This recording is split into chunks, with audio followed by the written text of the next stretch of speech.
This is Mark Zuma, former voice of the Philadelphia 76ers, here to welcome you to the Sixers Standard. And now here are your hosts, Ethan Koppelman and Noah Mavsowitz.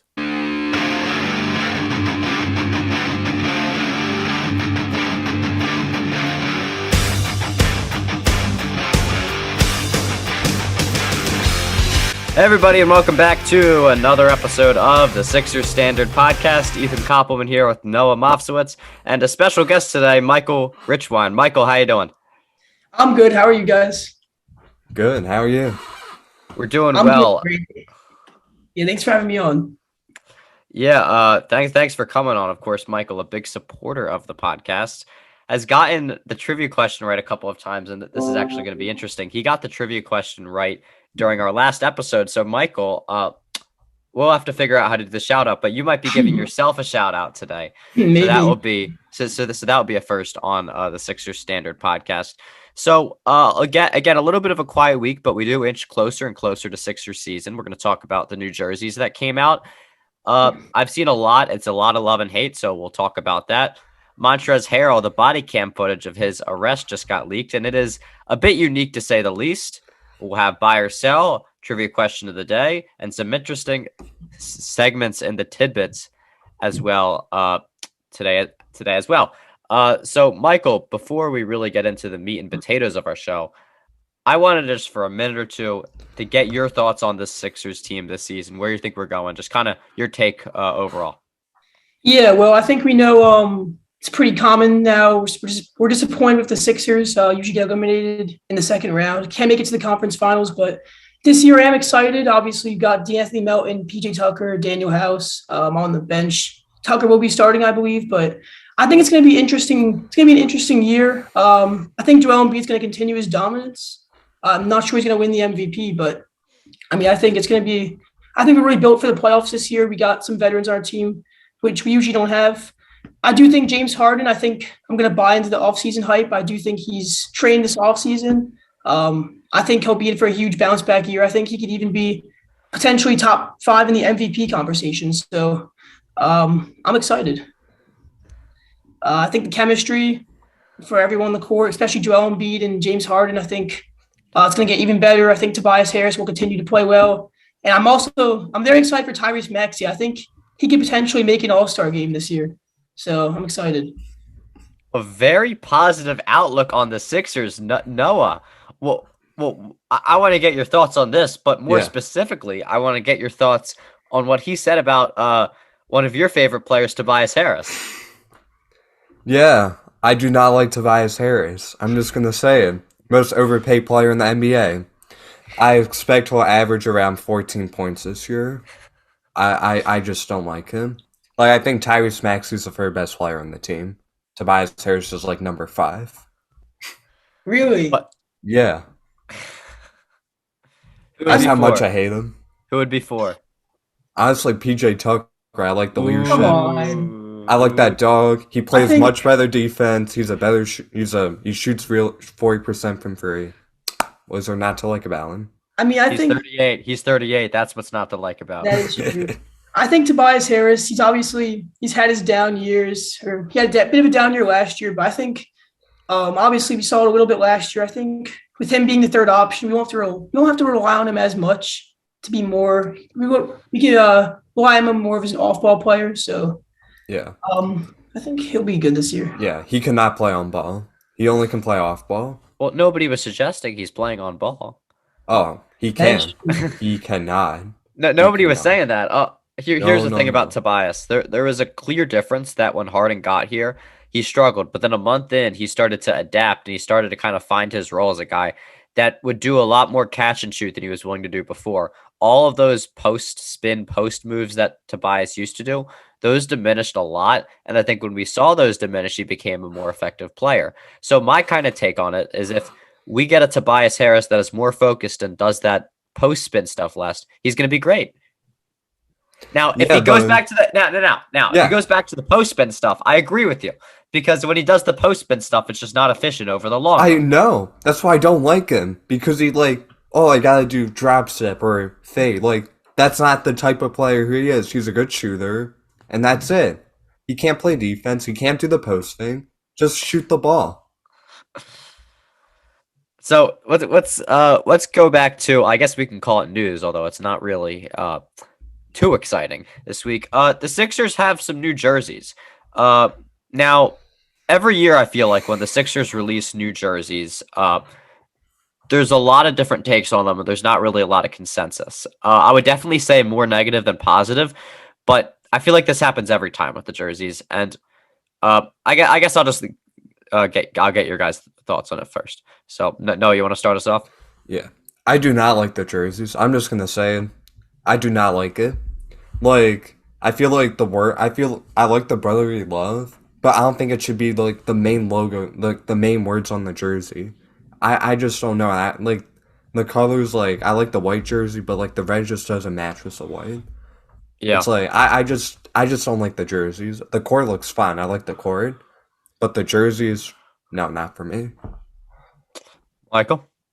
Yeah, honestly, no, I'm gonna have to agree with you there. I think I like the white design, and I do think, like Ethan said, they're very similar to the old city jerseys we had, the white with the red text. But I do agree. I don't think the colors really match up too well. But I don't hate them, but I don't love them. Yeah. So what I'm going to try to do is kind of, I guess, for the people watching this on YouTube, which is pretty much 95% of our audience, what I'm going to do here is kind of share my screen. I'm going to let's look at a couple pictures of the comparison between this new one and the one we had in 2019, because Michael, I do agree with you on this one. Here is the jersey for this year. Now, what I will say is it's different. And it's different from the normal jersey we have. But at the same time, I think once you see it on the players, you see it in game action, it can look a lot better. This jersey right here, I don't know if you can see this one right here, the Spectrum jersey last year. I thought it was, you see that number 12 right here? I thought that was the age of the person that designed the jersey, right? And then I saw it in game action. I was like, it's not that bad. So I think a lot of times when you see it in a game, it can kind of elevate it a little bit. Maybe not totally flip it, make it a little bit better. This is the one from 2019 right here. I thought that was a really good jersey. But if we go back and forth, how much different is this from this? The font's different. It's smaller. The font's different, a little bit of color scheme, like a little bit of stuff here and there. But like, to me, it's a similar jersey. So I'm really excited for them to wear this jersey. I think it's actually going to be a pretty good jersey. I just don't like the font. I just don't like the font. That's all. Okay. But not no. like how they include like brotherly love. Like they should include that in the signs. I don't think that should be like the main logo. That's just my opinion. Well, it's not the main logo. It's the alternate jersey. This is like we have like 5 jerseys, and by the way, they have. I mean, like the city jersey logo. I don't think it should be the city jersey logo. I think it should say like Philadelphia or like Philly something. I don't know. Yeah, but we already have all those jerseys. This is like 1 of 5 jerseys. They do this so they can make more revenue off of Fanatics. Michael Rubin, who owns Fanatics, also was owned part of the Sixers before it. He just likes to make as many jerseys as possible so we can get as much revenue as possible. It's different merch. Yeah. It's a different look. I think at the end of the day, it's going to be a good jersey. But Noah, what we'll do is we'll check in. I'll check in with you in December, and I want to hear your honest thoughts on this in December. Because I think I think you're gonna like it more then. But we'll see. We'll see. So anyway, that's kind of a couple thoughts on the jerseys. Let's move on to another interesting topic. So Montrezl Harell, about 3-4 months ago, I want to say, he has a felony pending for marijuana, and by marijuana I mean like a lot of marijuana. He had pounds of marijuana in his car. And the body cam footage was just released of the interview, or not the interview. The kind of like the police confrontation is that they asked him who he thought the best big in the league was, and he didn't say himself, which is good, but he also didn't say Embiid. He said Nikola Jokic was the best big in the league. Now, a lot of Sixers fans are happy about the Montrezl Harrell signing. Might not be the way to win over the Sixers fan base. Might not be something fans are happy about. Thoughts on him saying Nikola Jokic as the best big in basketball? Do you guys think he's right? You go, Michael. Well, I do think that there's definitely an argument for both centers, Embiid and Jokic. To say that Jokic is the best center in the league, well, I don't 100% agree with it. I don't think the Sixers fans are going to be entirely upset at that because I would say right now, other than Sixers fans, a majority of people do have Jokic as the best center. I don't know what you guys agree with that or not, but I would say a majority do think that, and I might disagree a little bit because, especially because of the defense. But I don't think that's necessarily something that Sixers fans can be too mad at him about. But yeah, Yeah. Yeah, I totally agree. Like, I don't care if you said Jokic is the best big man in the league. Like, it's pretty debatable between the two, between him and Embiid as the best big man. If you said like Karl Anthony Towns, then we won't be having like a question. But I don't really care about that. I don't think that should worry Sixers fans at all. The other thing that's kind of hilarious, he said the Sixers arena is the worst arena to be played at because it's too cold. I'm like, okay, well, get used to the coldness in the arena this season. I mean, I'm personally, I, I love Wells Fargo going there. I feel like a lot of times, like when players are cold, like I'm just kind of confused by that because I feel like when players are like, their energy's pumping and they're running up and down the court, especially for a hustle player like Montrezl Harrell, like I feel like it's hard to feel cold when you're exercising like that. But the other thing is, it's a packed arena with 21,000 people. yeah, Like it's a scientific fact that when more people are in a compact space, it gets hotter, warmer. I've been to the Wells Fargo Center a number of times. I haven't had an issue with the coldness. Michael, your thoughts on the temperature at the arena? yeah. I have been to many Sixers games last year. I haven't really noticed it at all, but I was surprised. I agree with you that I feel like if you're running, you're sweating, and so many people in the arena, I'm surprised. I thought you would want it to be cold, to be honest. I don't know why you would Yeah. want it to be warmer. So I was surprised he said that. Say it's the worst arena just because it's cold. So I don't really understand that at all. But yeah, Yeah, it makes no sense, honestly. But yeah. anyways, he was probably on marijuana then. He was probably high anyway. Yeah. Well, the interesting thing is, and here's what's interesting. He did not mind. He hates the arena, but he signed with the Sixers, meaning there had to be something that intrigued him to sign here. Maybe he's close with a lot of players on this team. I know he's close with James, so the vibe should be good. The vibe should be good.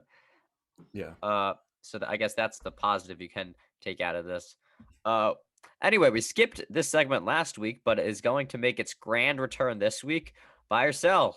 Noah will be doing the Sixers topics. I will be on the National, and Michael will respond to all of these as well. Right. So let's get right into it. Noah, as always, do you want to start or do you want to pass or play? I'll call it. I will play.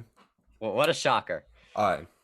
So we recently signed Montrezl Harrell, but Montrezl Harrell will be the best big man backup to Joel Embiid in Sixers history. That's a tough one. Obviously, you got to White Howard. You had Andre Drummond last year. Dwight Howard I mean, Dwight's not that. he got played off the court in the playoffs. That's true. Honestly, Wow. I would probably have to buy that. Honestly, I would agree. I think Montrezl Harrell. I think people forget about a couple of years ago he was a Sixth Man of the Year candidate. He won it. He won it. Yeah, he won it. it. Sorry, he won it. I forgot. So yeah, I mean, he won the Sixth Man of the Year. I think he's a player that you expect to play hard every night. He'll give you. I think him and PJ Tucker this year, they're going to bring so much energy. I think you're going to want to hate it to play against him every night. So I'm gonna buy that. All right, Ethan. Uh, I don't know because here's the thing that it's tricky because Al Horford, I guess you don't really know how to classify that because when Al Horford was the backup center, I think he was good, right? When that was his role and he wasn't playing power forward and heaving up 5 threes a game. And then also Andre Drummond, but I think I'm gonna have to put Harrell over Drummond just because Drummond, even though he wasn't with the Sixers for the playoffs, he got played off the court in Brooklyn. So you know what? I'm in a good mood today. I'm optimistic. I'm gonna buy, and I'm gonna say he's gonna be better than Al Horford. But in these last few years, I do want to say that Joel Embiid has had some really good backup centers. Better backup centers than most teams will ever have. So, yeah. All right, second question. The Sixers got some additions on the bench, but the Sixers bench will be a top 10 bench in points scored for benches in the league?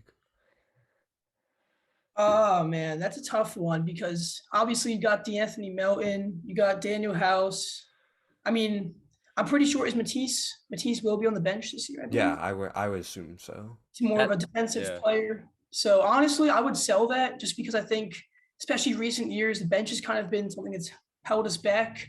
I'm gonna have to sell that. I don't see us finishing top 10 bench points, although it's definitely possible. Ethan. I'm gonna sell too, and I'll tell you why. What Doc Rivers, what every Sixers fan has wanted to do, and what Doc Rivers has finally started to do, is stagger the minutes between the starters and the bench, so that either two of the, I guess you can call them stars. I don't know. You might debate Tobias, but hear me out on this one. That two of those stars will be on the floor at all times. Joel Embiid, Tyrese Maxey, Tobias Harris, and James Harden. So I think those guys are going to get the bulk of the scoring, even when the other two are off the court and the full starting unit isn't on the court. So I'm going to sell this one too. I think we're going to have a good bench, but at the end of the day, we're going to have to rely on the stars and the starters, to keep us in games. Yep. All right. With the additions of PJ Tucker and Montrezl Harrell, the Sixers will have a top 5 defense in the NBA this year. In terms of what? At In terms of what? Just points not allowed, like the Points lowest amount. In terms of lowest points allowed. Yeah. allowed. I mean, I do think you still got Joel Embiid. I think he's a great defender. I think during the regular season, he doesn't quite go all out on defense just because he wants to save himself for the playoffs. You got Matisse there still, but then again, obviously you have James and Maxey who aren't great defenders, although Maxey's improved. So to say top 5 defense, I mean, I don't know. I think top 10, but I would sell there. I don't know about top 5. All right. Uh, What do you think? I'm going to buy. Last season, if we look at the statistics, we were 7th. We added some defensive pieces. We got Harrell. We got Tucker. I think we're going to be able to creep in there, and I think that's ultimately going to be the way we're going to win a lot of games. So I'm going to buy that last one. All right. So Ethan is going on the national. So me and Michael will be responding to Ethan. All right, let's go, Ethan. Okay. Buy or sell. First one. Luka Doncic shoots over 35% from 3 last season. He shot 35.3 last season, and over the career, 33.7 for some context. You go, Michael. I'm gonna have to buy that. I think Luka Doncic could win the MVP this year. I think he's only gonna get better from last year. This year, I think he's gonna improve. I mean, I personally think that he's obviously one of the best players in the NBA, but I think he's just a generational talent. I think he's gonna be great. So I'm gonna buy. Yeah, I'm gonna buy as well. I'm expecting another leap for Doncic. I think he'll be at least top 5 in MVP. And I'm gonna buy. I think he shoots around 37%. All right. Number 2, Robert Williams finishes top 3 in Defensive Player of the Year voting. I'm gonna buy that as well. I think Robert Williams was a great defender last year. Obviously, I think he had a chance to win the Defensive Player of the Year last year. Obviously, Marcus Smart won it, but I think the impact Robert Williams brings defensively in the paint is just so underlooked. I mean, I think he's one of the huge reasons for the Celtics' success. I think he was one of the top 3 biggest impactful, if not top 2 impactful players on the Celtics. So I'm going to buy that. I'm 100% buying. He's an elite defender. He can guard basically 1 through 5, maybe 2 through 5. I don't know if he can guard the point guards. Elite shot blocker. There's no doubt he's going to be top 3. And I honestly think he has a really good shot at winning the award this year. Okay, and this last one is kind of half Sixers, but just for the memes, we'll do it. We all know the quasi-rivalry between Tobias Harris and Jimmy Butler, so here's the prompt. Buy or sell. Tobias Harris gets further in the playoffs than Jimmy Butler. Now, this is basically an indictment on what you think of how the Sixers are going to do this year, so I'm curious to hear your guys' thoughts on that. I do think the Sixers will get further than the Heat this year. I don't know. Obviously, I think Butler is a much better player than Harris. So it's not anything about Harris being better than Butler in that sense. But I think just the teams overall, I do think the Sixers will finish higher than the Heat this year. I think there's so many good teams in the East this year. I mean, you got the Nets who could either be number 1 or they could finish like number 6. I mean, it's crazy how many good teams there are. So yeah. I'm going to buy that. I think the Heat lost a major piece in PJ Tucker. I think that was a major, major loss for them. And now we have him. I just, like, they're not as good as last year. Like, Tyler Hero is, like, very unhappy in Miami. Because, like, he's getting floated around trade rumors. He's not starting. I just don't like the Heat. Like, last year they were really good. But this year, I think, quote me on this, I think they're losing in the first round. I will quote you on that. Quote from Noah Mofsowitz, September 17th, 2022. Quote, they will lose in the first round, end quote. Of course, the other thing is, I don't know if this is going to happen, but if one of them gets traded, I guess that's more likely for Tobias than Jimmy. But not really likely for either of them. So that was buy or sell for today. We will move on to trivia. So before we get into today's trivia question of the week, I do want to give a shout out to the person who got the right answer to last week's question, right? Michael Richwine. Oh, wait, he's on the podcast today. There he is. Michael, I'm just going to let you take it away and kind of give yourself a shout out. Say something nice about yourself, you know. You have the floor. Shout out to Michael Richwine for getting the question right this week. Everyone go. I don't know what to say, but yeah. What even was the question again? I forget. Was it that Amir Johnson one, right? It was the Amir Johnson question. I knew that one. I knew that one right away. I remember that game one versus the Nets. I believe 2018, right? 2018. Yeah, 2018. I remember 2018. We got blown out. I remember blown out in the first half. Came back a little bit in the second or third, and then I remember Jimmy Butler went off that game. I believe Butler had a huge 30-point game or something like that, 34 points. I remember we almost came back, and then I remember we just played terrible. I want to say Ben Simmons got booed that game shooting free throws too because he was so bad. Sounds about right. Yeah. And I'm pretty sure Amir Johnson on the sideline, it came out the report the next day. It was something about his mom or someone was sick or something. His daughter. Yeah, by the way, I believe it was 2019. Not 2019, yeah. Yeah. And I'm pretty sure Joel Embiid also saw looking over at the phone. And then I remember you got Doris Burke on the announcement saying flaming Amir Johnson for going on his phone. I remember that. But Definitely interesting moment, something that you don't see a lot, of course. Yeah. Rodolfo Castro of the Pirates had his phone slide out of his pocket, and Ben Simmons had his phone out during practice. I believe one of his last practices with the Sixers, in his pocket. Right. But not something that happens too much. Anyway, shout out to Michael Richwine. Good guy answering trivia, you know. Wish he was on the podcast today with us. It would be great to have him on. Wouldn't it be? Yeah. Yeah. Okay. We'll move on.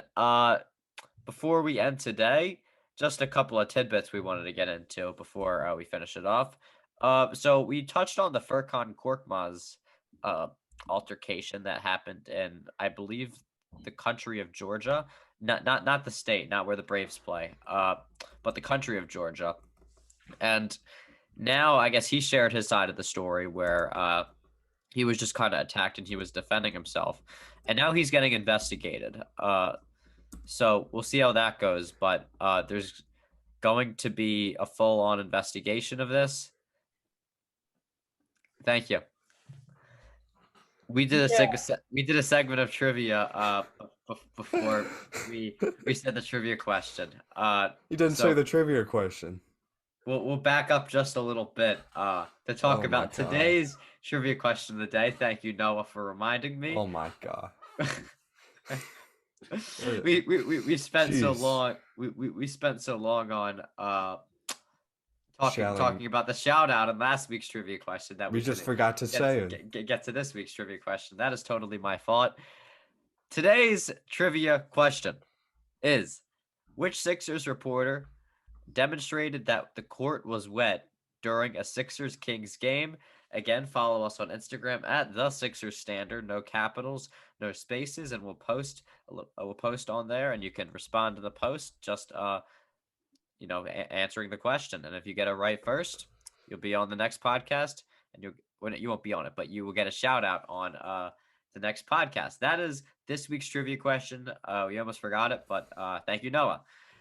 Now we go back into the tidbits. So I was already admitted into this, but so Furkan Korkmaz is getting investigated for his role in that altercation, and we'll see what ultimately comes out. But Any thoughts on this? I don't think, again, if he is found to be involved in anything or anything illegal in Georgia, would it hamper his ability to play here? I know Brittany Griner has been stuck in Russia for bringing a lot of the weed.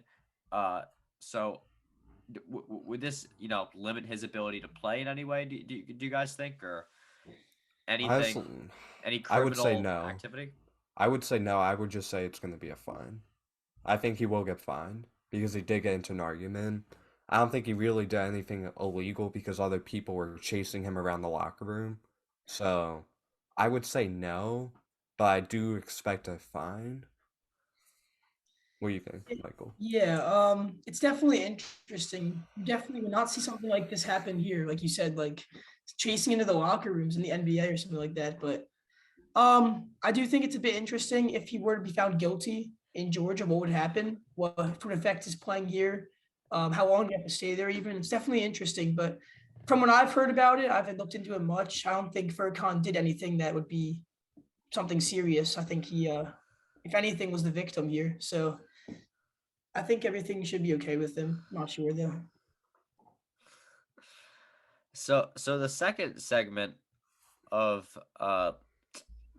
today, I guess, is that Doc Rivers' Twitter got hacked, and it was exposed that he was liking pornographic images posted on Twitter. Now, the Sixers came out today and said that Doc Rivers had his Twitter hacked, but I just want to ask you guys this because I do think it's a possibility. What do you? I mean, Doc is a 70-year-old guy around there. He probably doesn't know technology too well. Probably not familiar with the ins and outs of technology. What do you guys think the odds are that Doc was just in the market for some pornographic images, started liking them, did not know that likes are public, and now the Sixers had to cover up for him? What do you guys think the odds are of that?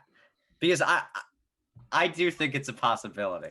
Honestly, I do. I 100% think that that was it. I don't think that it was his account got hacked because if your account got hacked, if someone's gonna hack an account, why would you just like something, So I mean, I think that Doc Rivers this could definitely affect our season this year. Like we could lose. I think because of this, we could definitely lose in the first round because of the team chemistry going down. But Also, you wonder how his account would have been hacked. I mean, there are those, phishing scams, but I don't know how popular that is over Twitter. And then, yeah, I can't imagine somebody's going to guess his past. So, I don't know. Is it possible he's hacked? Yeah, it's probably likely, but it is interesting yeah, it's interesting. Yeah. to Who think about it. knows? Who knows with Stock? I can't tell that guy. He either did or it was a plain hack, but I think he did because how are they gonna guess his password? Like you literally have to probably stay up you probably have to stay up for 24 hours guessing his password. There's just no way he got hacked. I don't know. No, I don't know. not 25 hours, not 23. Yeah, Just maybe, making sure maybe, it's just 24. yeah, Yeah, just Ma. 24. 24. Yeah, Okay. just 24. 24 The, hours in the day. I do want to talk about the other side of it too, that he actually did get hacked because, the other side of the coin as well. If he's not good with technology, it makes it all the more likely he's going to get into a phishing scam, right? So it does kind of work the other way too, as in it is possible that he was dumb enough to get coaxed into, in a way, giving somebody his password, I think.